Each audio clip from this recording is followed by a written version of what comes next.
Yo, what's up sa inyo mga kabato kahubad, no? Meron kasi akong isang post na nabasa dito sa Facebook. Medyo nag-umpisa pala siya mag-trending and gusto ko lang siyang i-share sa inyo. Magiging ipokrito ako pag sinabi ko hindi ako natawa nung una. Pero at the same time, medyo nakakalungkot lang din kasi. So, ipapakita ko sa inyo, no?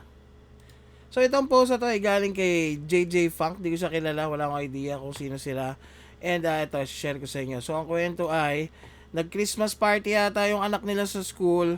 Pero ang niregalo ay, ayan, unfortunately, no, ang na-receive na regalo ng anak niya is essentials, no, sabon, shampoo, bareta pang laba, which is hardcore na, medyo hardcore. So sabi niya dito, yan, momentum ng bata yung Christmas party, which is true. And nadismaya nga daw yung anak niya. Kasi maski naman ako guys, tangina nung bata ako, ganyan. Sa Christmas party, puro picture frame lang naman nare-receive ko every year.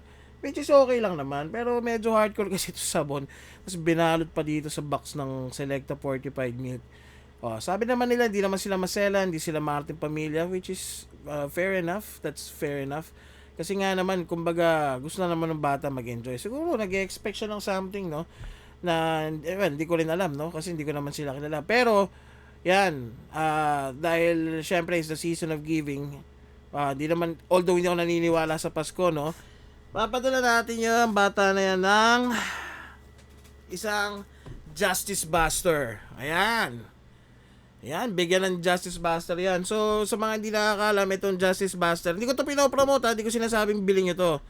Okay, marami ako nito pero bahala na kayo. Pero gusto ko lang i-share sa inyo na kawawa na yung bata. So, padala natin ito, no. So, yung Justice Buster, part of the Fenrir contingency ni Batman. If any case that Justice League will go rogue.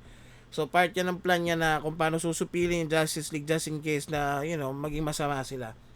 So, yun lang. Sana ma-enjoy niya to kasi, kumbaga, may Batman na siya. Meron pa siyang robot. Hindi ko naman nalaman ng gusto niya. Hindi nga na to tumutunog. Hindi nga lang to umiilaw. Pero, siguro kung ganun yung nangyari sa akin ng bata ako at makareceive ako ng ganito, siguro matutuwa naman ako. So, yun. Shoutout sa inyo. Sana wag kayong magregalo ng sabon o bareta o shampoo unless ni-request. Yun lang, no? So, sana ma-enjoy natin yung giving season na to.